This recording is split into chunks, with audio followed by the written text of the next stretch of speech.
afternoon. Welcome to this week's AI with a Craig. Good to see you all. Wherever you are in the world, and I've been talking with quite a few of our international audience this week, so it's been great to catch up with people who are viewing it from all over the world. So good morning, good afternoon, good evening. Hi, everyone. It's basically what I'm trying to say. Following on from last week's Shore episode, Owen McCoy, slap your own rest of your technical problems. I think, I really enjoyed last week's episode. It was good to talk to somebody who was extremely passionate about learning and development, which kind of meshes with my own background in that environment. And that's another reason why I wanted to bring Chris Rainsforth, who's our guest today. Hi, Chris. Good afternoon, good evening, good morning, everybody. Ask your questions if you're live. Ask your questions in the comments if we're not live. If you want to shoot it back, we aim to cater for everybody. And if you're watching it as a small, tiny clip on the YouTube tier list, then I've just been caught because of what for too long. Chris is somebody whom I met at the Northeast Contact Centre Awards last year for the first time in person, to be fair. And that was when he was representing a very different business to what he does now. But he's returned to his roots at the forum. And as I was saying, kind of Owen's passion last week, I don't know whether you caught the episode or not, but Owen's passion last week for people and people development is, I've never met anybody with that level of energy for, he's a world to himself. But I know it's something that you especially, and certainly the rest of the team at the forum as well, are very passionate about in terms of development. And I think it's not really what you guys were known for originally, right? No, so we've evolved over the years. So we've been going 22 years, right? 23 years coming up. And don't look it's as an organisation, it was all about understanding how do we professionalise the industry, but from a supporting perspective. So resource planning was the key thing that we started looking at. But resource planning across, how do we make planning a profession? How do we understand people? How do we understand demand? How do we make sure we've got the right capacity? All those great things. But then the industry evolved over the years. So as the industry evolved, we evolved, right, into what we now like to think is a kind of learning organisation. And our passion is based around understanding how organisations are starting to do things differently. We want to surface those stories. We want to share those stories with the broader industry. We want to paint our industry, which is a brilliant industry in contact centres, in a really positive light, and get people to think differently about how they operationalise change, how they operationalise development, how they actually drive forward performance in a way that's going to impact not just the customer, but their employees and their stakeholders and all that good stuff. We are really passionate about just making sure the best of the contact centre industry is highlighted and showcased. And I think there was an interesting bit that you said there around storytelling, and I think that's key, right? And I think there's a lot of industries that don't do storytelling very well. Retail generally does it quite well, but it's certain brands and not other brands. And I know, obviously, I interviewed Lee Bovington from Nike on here before. Lee's an amazing storyteller, and I know it's something that's definitely burned into the culture there at that business and that brand. Do you find that kind of helps bring people on that journey with you, Chris, when you start telling those stories and enlightening people? 100%. And we advocate complete through all our learning, all our kind of training materials, our learning. One of the things that we ask everybody to do, we've got a specific module or box set of kind of learning that's focused on telling the right story. So whether you work in planning, whether you work in insight, whether you work in quality assurance or you're operational, how do you tell the story of your role? How do you tell the story of the information that you're trying to provide because you want people to react or behave or take an action that's going to make the change that you need to make to improve performance or whatever it might be? So storytelling underpins that. We're a massively data-rich industry and we get lost in the noise far too often because there's so much of it, we just get lost in it and we focus on the wrong stuff. So by being able to surface the story and draw on the emotion of the person that you're telling that story to make them want to go away and make a difference is paramount if you want the changes to happen. Do you think it's a byproduct of having gone from? I mean, I guess there was a substantially less data 20 years ago when I was working in a contact center compared to what there is now. And do you think it's like the industry's kind of being a victim, a little bit like retail has? Originally it existed in a data desert and there wasn't much data whatsoever, and you struggled to get hold of anything or tie anything together to make a story. And then very, very quickly went to the other end of the extreme, and everybody got flooded with data, but the skills didn't really keep up. Do you think that's kind of part of the problem? To a degree, I think there's two bits, right, in my mind. So if you take, I've been doing this 25 years, contact centers, whatever. But if you look at what data was available when I first started, it was the data that drove the targets that we see, kind of detrimental targets today. And I'll come back to that in a second, right? So the only data that was available to us might have been call data, right? Might have been things like handling time, might have been things like how many calls have come through, what's been answered, what's been abandoned, all that good stuff, which allows us to give us a basis of kind of planning and that type of stuff. But there wasn't that much data available. So that data that was available kind of created the foundation of the call center we've got today. So where we get to a point now where technologies come along that allows us to interrogate data in a different way, capture data in a different way, we kind of go from a point of going, not having enough. So we create a culture and a way of working based on the data that's available to us. We've now got loads more data, which is actually better data, more useful data, more usable data. We find it hard to take away the old stuff that drives the bad culture, the bad behavior, the bad kind of outcomes. So we've kind of gone that way. And now it's more around changing mindset around how data is utilized in an organization to drive the right decisions that you need to make. So I think technology's enabled us to do things differently. I think technology's probably gone a bit further ahead of our capability to keep up with it. Or, I mean, one of the things that we discuss internally is it that the technology's gone too far advanced to the people, or is it that we're still trying to create technology that is just technology for technology's sake to an extent?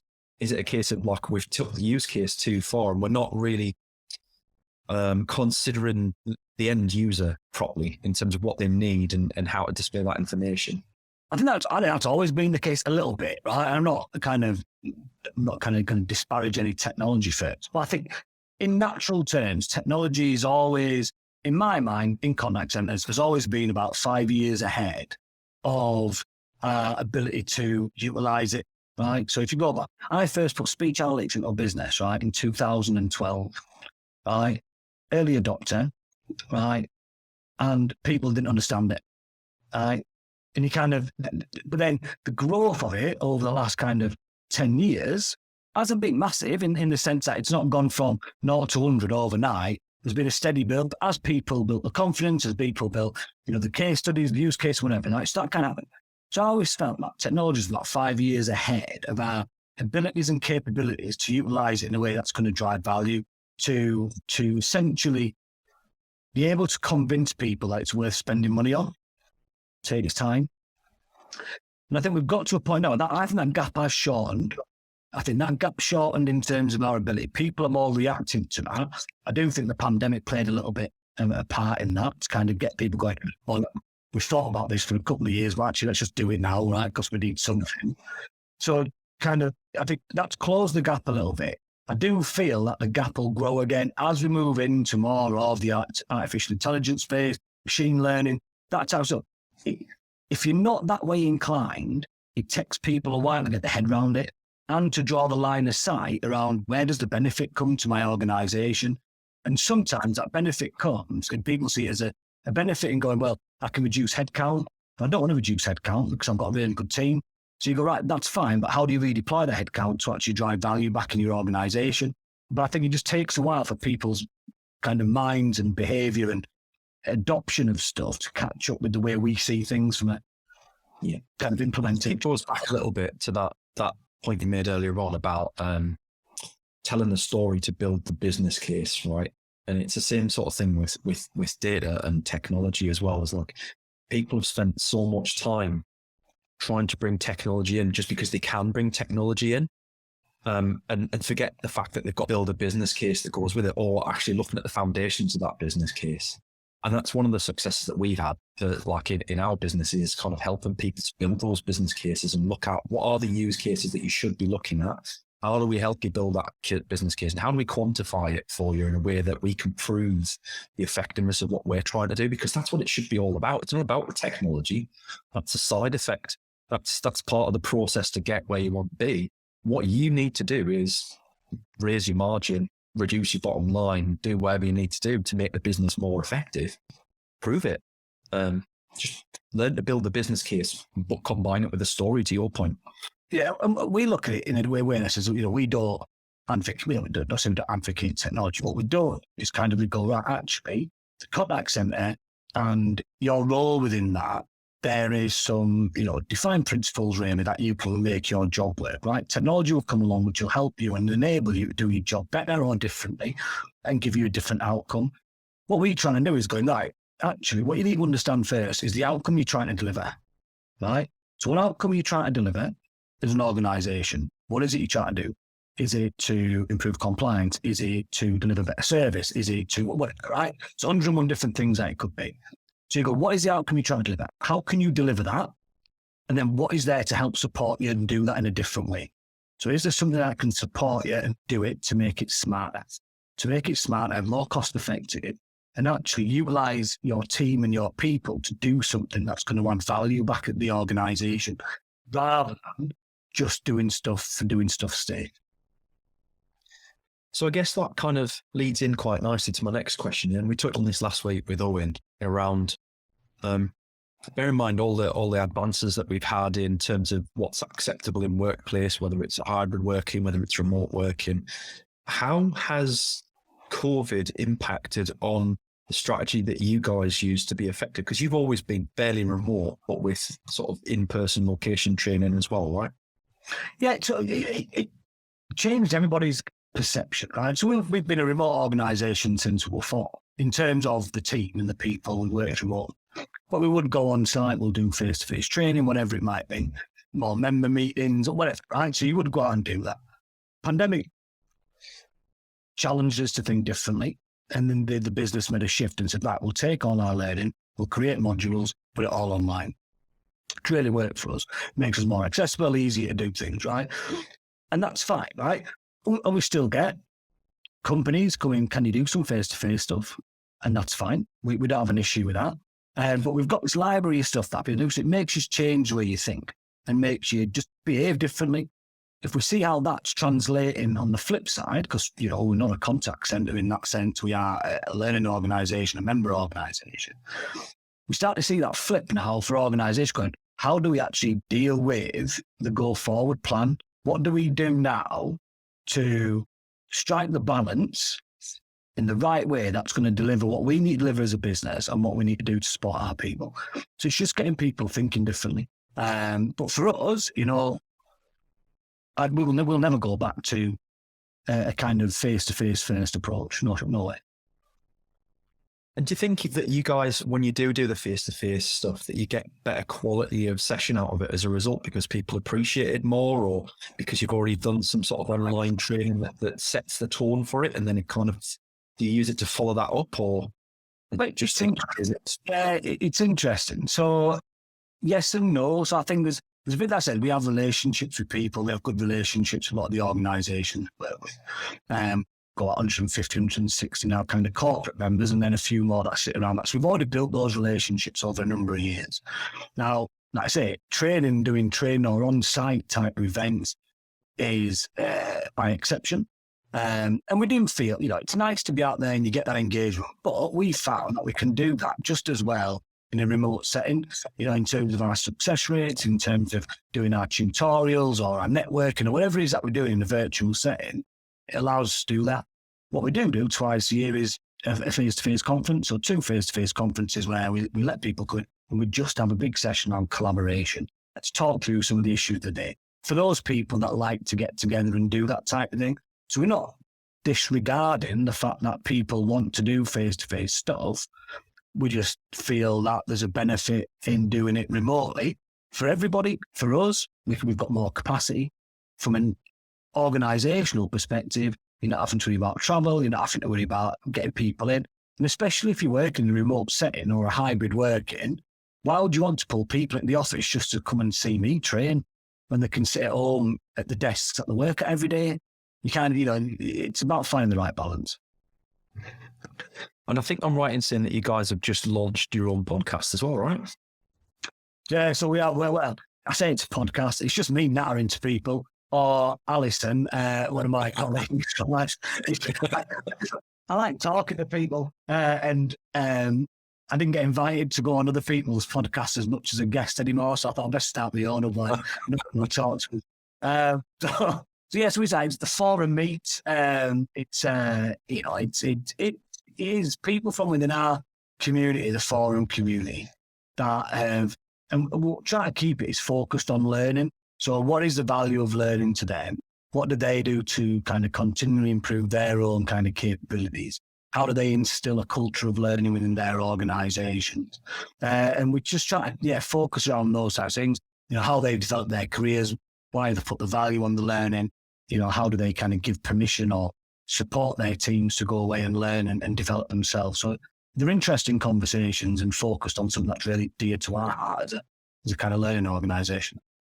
Awesome. Well, feel free to kind of drop the link in into the comments on the show as well once we're done with the episode, and everybody can have a look at that. It'd be good to get people's thoughts who watch this show, because I'm sure there's a lot of people that follow this show that would be interested in the same sort of things. So I guess kind of moving on from that, like what's next for the forum? Because there's a lot of stuff changed for your clients. There's, to your point, there's a lot of change in how people are wanting to do things. What are you guys looking at as your next initiatives to kind of bring that home and cement it? Well, I think we'll carry on doing what we do. I think the key thing for us is making sure we continue to engage with the people that we interact with to really surface what support the industry needs. So people, by doing what we do, regular networking, regular discussions, regular contact with our members, all that good stuff that you do, all that relationship building, gives us the basis to go, what are the topics that people are really interested in? What topics do they need support on? We can then, cultivate what we're doing around our kind of members and go, right, who's got some good examples of that stuff? Let's bring that to the fore. Let's share that. Let's show people what people are doing. So we'll continue to do that because we've done that for 20 odd years. And then the key thing for us is making learning more accessible. So we're just in the process of launching a more accessible learning management system. So all online. So rather than being embedded within our website, we're now going to invest in a proper learning management system. We've got a couple of our assisted learning pathway cohorts we've started on it at the beginning of September. There's kind of the testing phase. Start to make learning more accessible, where people can pick the modules what want to do and kind of go ahead about it. So we've got all those things about just developing our capability to deliver the demand that we need to deliver for people that want to learn about stuff. So, making sure we're keeping on top of the topics, the kind of things that people want some support in the learning, and we'll continue, striving to find that best practice and sharing it with the wider industry. It's what we do. Yeah, it's been great getting to know you guys. Obviously, I haven't been in the industry all that long, and it's been nice for me to kind of speak to a few of you guys and kind of get to know, pick your brains a bit, I guess, and understand what you guys are seeing. One of the things that kind of crossed my mind was just when you were talking there about how some of your clients are talking about giving. It was interesting way you phrased it, and I appreciate it's not probably ideal way of phrasing it, but giving permission for people to do their training. Well, that's an interesting idea, because everybody's like, I know contact centers are much like retail. It's a very low margin environment. It's very, very cost savvy, and at every opportunity, costs are being squeezed left, right, and centre. Are there any kind of innovative ways that you've seen some of your members using their agents' time effectively to train them and develop them? Well, it's planning for it, right? So the key thing is we plan for it, and then when we plan for it, we then allow that plan to historically, and it still happens, right? It still happens, but historically, what would happen is you'd go, right, here's your schedule. In that schedule, you've got your offline times, you have your breaks, your lunches, your whatever, right? So you have that offline. Then you might have a little one-to-one with your team leader, or you might have a team meeting, or you might have a bit of training, all built into your schedule, right? And then demand comes in, starts to spike, and then they go, right, cancelling all offline time, right? So at that point, you're devaluing someone's development. You're just devaluing it. It's not important. At that point, you're telling that person their development's not important, right? So the way we look at it is going, if you're going to do that and you're going to plan for it and you're going to invest in people to develop, that time has got to be protected. If you want to be the best in your industry, and you see all these strap lines and all these organizational strategies that say, we want to be the number one for customer service in the telecommunications industry, or we want to be the number one for this, right? And if at every point you cancel people's development time, how are you ever going to get to number one? Because you're never going to get there if you're not investing in the people, right? You're never going to, if you don't invest in the people, you're never going to get there. So people that do it right recognize the value of an individual's development. And that's part of their development strategy. They've got that strategy in place that says, this is what we're going to do. And we're going to commit to so much time, whether it's mandated learning that we need people to learn because of the job that they do, whether it's giving them the time to do some self-directed learning, giving them the kind of options that are available to them and go, here's what's available to you. This is, it could be us and say, go and do a module through the Forum Learning Academy. It could be people using LinkedIn Learning, whatever, right? We're saying this is what's available. If you want to go and learn something, go and learn it. And I talk about permission to learn. It's that thing of going, when we're not going to stop you wanting to develop your skills and capability. So don't use that as a barrier. If we stop you doing it, that's our fault. But actually, we'll make sure that time's protected for you to go away and learn. And that's the only way it starts to become an embedded part of your culture. And that if you want to drive that performance culture, that's the only way to do it, is to make sure that time's protected for people to go away and do it. More and more, you see people removing that time. And that's when you start to see the issues of people going, I don't want to work here anymore. It's not for me. Yeah. And I think as an industry, it's time for the industry to own that churn rate and retention rate. I think people are smarting up to it without a doubt. People have realised that there's a problem there. And I think, to your point, it's been magnified by what's happened over the last couple of years. People are now much less likely to tolerate it. But on the flip side of that, as we were discussing before the show started, economic times are hard and people are now going to feel trapped in their business. They're going to feel trapped where they are because they're not going to want to take that jump anymore, or they might. And where does that leave people? It's going to need a lot of people to some desperate positions. We talk a lot about vulnerable customers. If vulnerable customers are up to 53% of the UK adult population, so are vulnerable agents. Conversations are going to get difficult. Right? No matter how no matter what industry you're in. So if you work in agent now, you're having some awful conversations, right? As an agent, you are.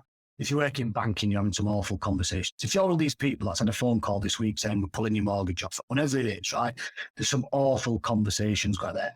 If you work in the emergency services, right, as the cold snap kicks in and people are putting the heating on and whatever it might be, you're going to be getting some awful conversations. So we need to be in a position that allows us to make sure we've got the support for our agents and advisors to deal with that level of there's going to be anger and there's going to be emotion and it's going to be really difficult.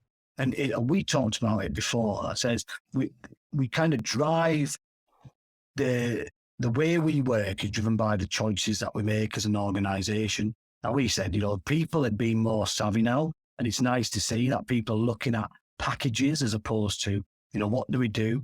So how do we support our employees? And we can't offer more salary, but what we can do is offer these additional benefits that will help them when it comes to month-on-month support in the pocket, whether that's, seen examples of people being given a fuel allowance by the organisation as its additional kind of bonus line. We've seen people offering salary sacrifice stuff to kind of help on some of the snap. We've seen people offering discounts and all those types of things that start to, when you look at the overall package, make it more attractive from a salary perspective.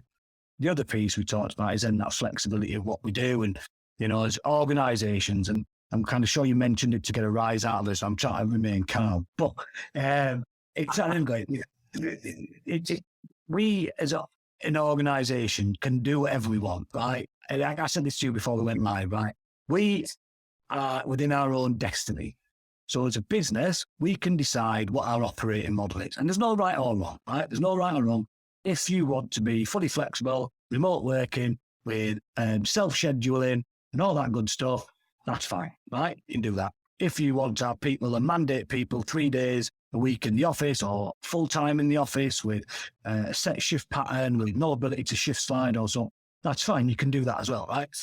But whatever decision you make, accept the consequences of those actions that you take, because if you then start to struggle to retain your staff, if you then start to struggle to attract people into your business because what you've got isn't being supportive, then don't moan about it. You can't moan about it. You've made that decision. That's a consequence decision.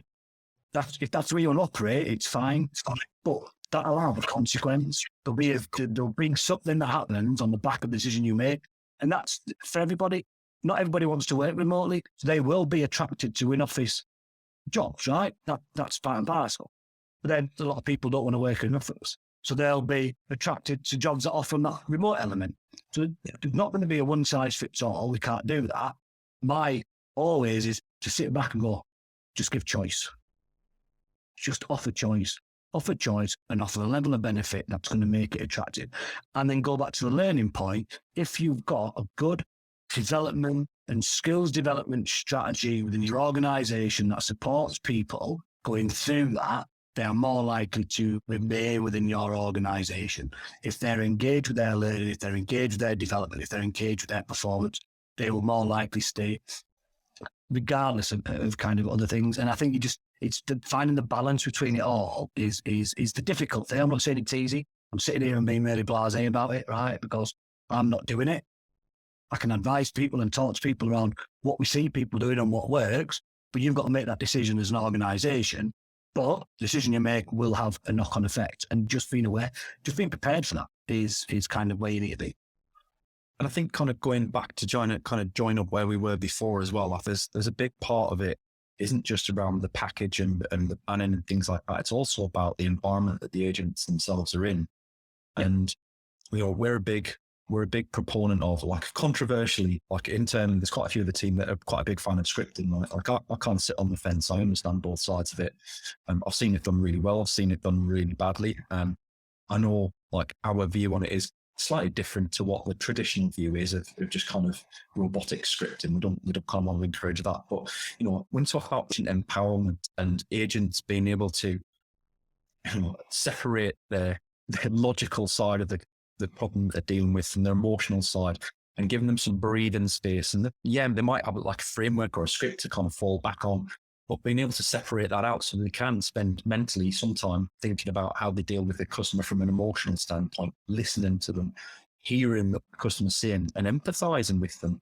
And from an agent's perspective, that, for me, if it's done the right way, it kind of feels like a really good differentiator from a lot of the experiences that I hear talked about out there, and combine that with being able to understand your own tricks. Like your words talked on last week, like, why should it be a surprise when an agent gets to their coaching session at the end of the week or the end of the month or the end of the quarter? Why is their performance like a surprise to them? Like, they should be able to see that for the entire time that they're in business. Every day, real time. Right? If you do it right, you should be able to see how you're performing at any point. And if you can get, and there's solutions out there that help, right? But fundamentally, you need to get to a point where, we talk around those stages of insight, right? So typically what we look at from a day-to-day is you go, what happened yesterday and why did that happen? So we're always reporting on the past, right? We're always looking behind and going, this is what happened yesterday, but I can't fix that. No matter what I want to do, I can't change what happened yesterday, right? I can't, right? What I can do is use that to learn about how I can change performance going forward, right?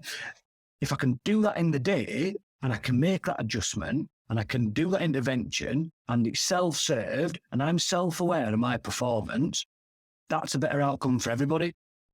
And it baffles me sometimes when we kind of have that argument around people going, well, it's difficult. It might be difficult. nothing's easy in life. It isn't. Nothing's easy when we try to do that. But people that invest that time, invest the effort to get to a point where people are self-aware of what they're doing, will see greater returns. Scripting helps. Having really good knowledge base helps. Scripting in certain circumstances, having a really good knowledge base where you understand process and policy and procedure and all these things, all these tools are available to help the agent concentrate on the most important thing, and that's the person they're interacting with.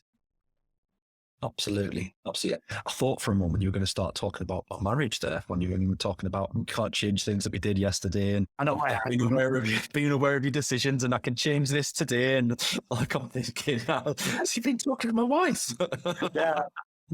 I was thinking about arguing with my daughter last night, and then I can't change that. It happened. It's done now. I'm in the bad.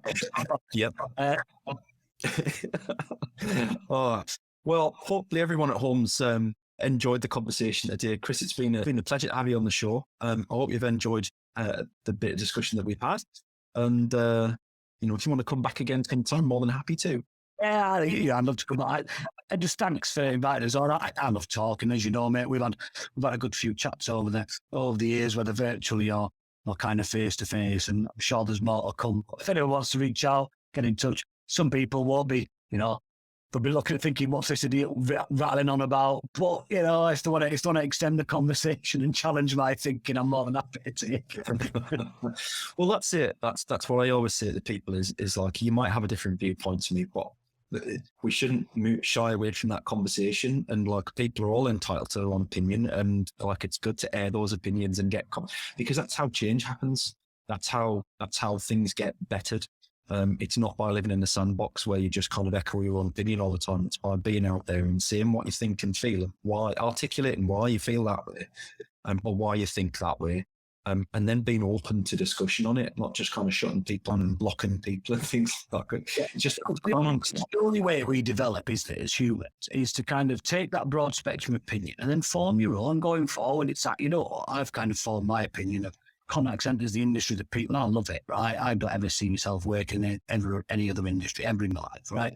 I love it. I love the people. I love the kind of innovation. I love the thinking. I love what people do within the industry. We solve problems. We solve problems every day, and it's brilliant, right? It's phenomenal. But I have a way of working. I have a standard. I have my ideas, and I have my kind of my attitudes towards stuff. And other people don't, and that's fine. But I've only got better over the years from learning, from having conversations with people like you, Paul, and others, where you kind of go, I've not thought about that. Actually, that's a really good point. I'm going to take that and I'll kind of percolate it, and then I'll probably regurgitate it further down the line. Do you know what I mean? No such thing as an expert, Chris. There's no such thing as an expert. Absolutely. Fantastic. Great show. I'm going to have to draw it to end there, but everyone at home who's watching it, I hope you've enjoyed. Feel free to drop some questions in the comments if there's anything that comes to mind that you'd like to ask Chris or myself. And definitely feel free to reach out and connect. Thanks, and I'll see you next week. Next week. Good point, actually. Next week, guys, we're going to be broadcasting from the Modular Analytics Company's own company page for a first ever LinkedIn live stream from there. We'll be interviewing Glyn Jones, who's head of customer success for us. It's his first webinar of the year ever. We took him out of the little cupboard that he lives in. We've improved his customer success scores, and he's going to share some experiences with us. So hopefully we'll see you on. Is it a different channel? I don't know. It feels like I'm advertising BBC instead of ITV here. But we'll see you next week at the same time, same place, Thursday at 3. See you there.